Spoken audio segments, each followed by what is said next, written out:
So yes, I just invested $3,600 and some change into the S&P 500 this week. Was this a dumb decision? Personally, I think absolutely not. And I'm going to explain why. I just want to talk more about where my head's at. Obviously, if you've been following this channel for a while, I've been buying a lot of the S&P in the last couple of months, of course, near all-time highs. That's totally fine. That's just kind of the investor that I am.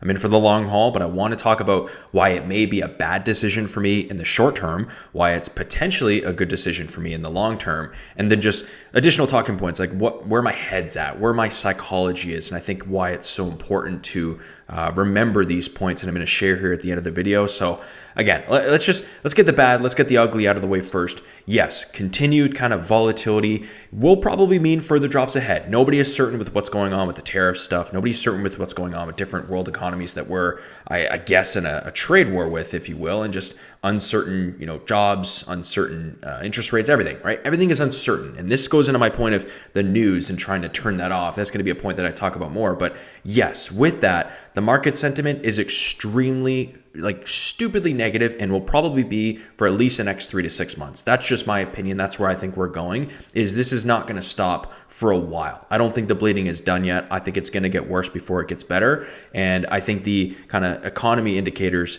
will suggest that. I think if you search up any of that, it proves that it's like, hey, we're just getting started with this, right? But I do believe, I've been getting a lot of questions about my opinions on the tariffs.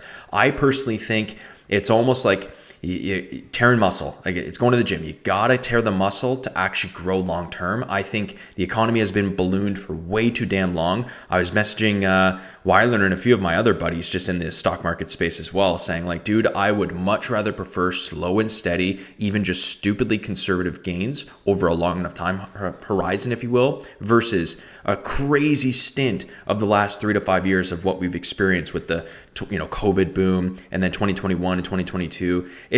I don't want that, right? I want slow and steady growth. So that's where I'm after. And of course, the biggest thing is a lot of people are clowning on me because there is an opportunity, cost, I guess, of deploying money now versus waiting for a way clearer bottom. I 100% understand this, but as silly as it sounds, I like personally seeing my overall number of shares growing versus the actual price of them in today's market, because today's market doesn't matter to me. I know I'm going to be holding these things for minimum a decade, and I just know the more I accumulate over a long enough time horizon, when I actually need that money or when I want to loan against it or whatever, and actually have real utility on it, those shares will most likely, keyword is most likely, be more, right? So I love seeing that I have thousands and thousands of shares of certain indexes, right? That's what I like. And I'm going to continue growing that. I've had that number of like when I hit 10,000 shares, when I hit 50,000 shares, like that's crazy. That's where I'm trying to get to. Now, why is it potentially a good decision long-term, right? Historical data shows markets recover over time, like corrections, crashes, bear markets. All of this stuff is normal, as crazy as that sounds.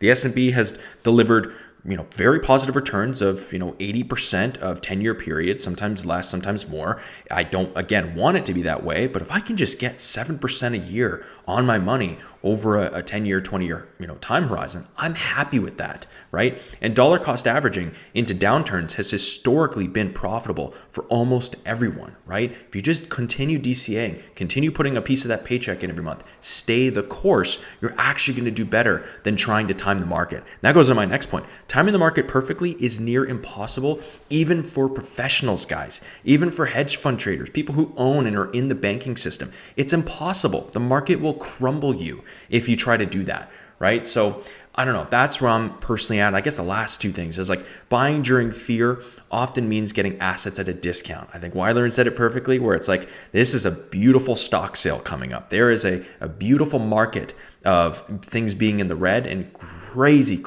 great buying opportunities for guys like us, right? So I just think if you have the cash and you can, that's what I'm going to be focused on is, dude, I've got a lot of cash on the sidelines and I'm ready to deploy the second this hits certain numbers. Like I said, I proved it in the beginning. I bought a lot this morning, or a good amount this morning, and compound returns work best with time in the market, not timing the market. That's the best thing, is just get your shares accumulated. That's what I'm focused on right now, is just, dude, you need to get your shares in order. You need to get more. You need to get more. You need to get more. And there's a nice little dividend on it. That's the incentive. I got a dividend hit yesterday. So That's just kind of why I think it's potentially a good, good long-term investment, if you will. I guess where, my piece of advice to either newer investors, short-term investors, long-term investors, doesn't matter. Just, I guess standard basic points is your personal risk tolerance and time horizon should guide these decisions. Don't be stupid right now. Okay. Don't get fancy. You don't need to be trying to buy individual stocks and trying to time everything.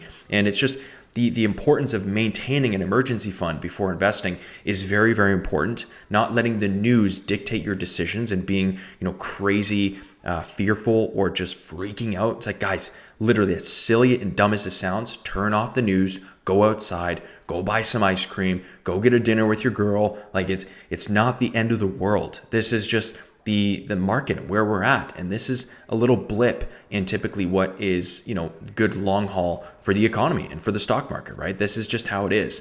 And I get it. I've talked about this before, where it's like the psychological challenge of buying when it's fearful and it's just bleeding red and the market is horrible. That's why it's often profitable. Again, that cheesy quote that I mentioned a couple investing videos ago of buying when others are fearful and not being greedy when others are greedy themselves, right? You want to buy against that. So again, just continue DCAing. That's at least what I'm doing. And I don't know, man, there's so much data to back examples of major recoveries after crazy downturns. That's just how the market operates. It's just how the economy is, right? So where I'm at is I'm zooming in on the chart. The trend is most likely always up over time. And think about what you're buying, right? You're buying pieces of real companies with real value. You're not just buying some penny stock that is worthless and has no utility and isn't providing any good for the world. When you're buying the S&P, or when I'm buying these things, I'm literally thinking in my mind with every single share, that is Amazon, Google, Facebook, Tesla, companies that are powerhouses in this entire world, right? Why would I bet against that? Right. So again, it kind of goes back to my point too of just turning off financial news. I recommend you seriously do the same, especially if it makes you nervous. If you're constantly checking your portfolio, guys, step outside of the online world, get off the screens. It's not healthy. It's not going to do you any good. And remember that every market crash in history has been a buying opportunity. And I learned this with my huge issue of COVID. I did not buy anything. I didn't sell anything during the 2020 crash, but I also didn't buy. I stood there frozen, and it's been one of the dumbest things I've ever done, right? So that's kind of the big regret. I'm making sure that I'm not making that stupid mistake, sometimes. And this isn't my first rodeo, right? I've seen dips before. They've always, at least the 2021 recovered. My father was actually involved in the 2008 one. He saw that recovery.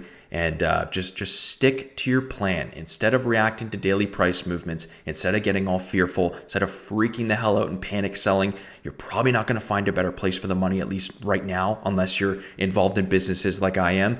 And the best investors get excited when markets drop. Again, it's sale time, right? This is like practical stuff that they're viewing, being like, okay, you know what? Over a long enough time horizon, this is actually going to be, better for me. I would honestly, if I could just give really practical advice, it's like check your portfolio once a week, not every hour. If you really, really must, whether that's to buy, whether that's just to check things lightly, just do it.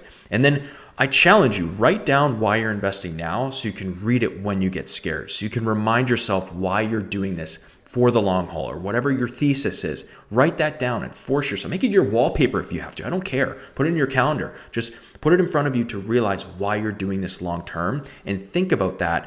Think about what you'll tell yourself in 5 years if you didn't buy, if you didn't do something in 10 years from now, or if you made a mistake. It does not have to be with the stock market either. It could be with anything, right? It could be with starting that business, which I'm huge on right now. It could be freelancing. It could be quitting that job. Whatever you want to do, just remember why you're doing it in the first place, and that your future self will thank you for doing what you do today, especially if you're a young guy, right? So anyways, that's where I'm at. A little bit of a ramble. I hope you guys appreciate just my stance on things. And as always, if you made it this far, I want to see you win. Comment below if you have any questions, and we will 100% see you in the next one.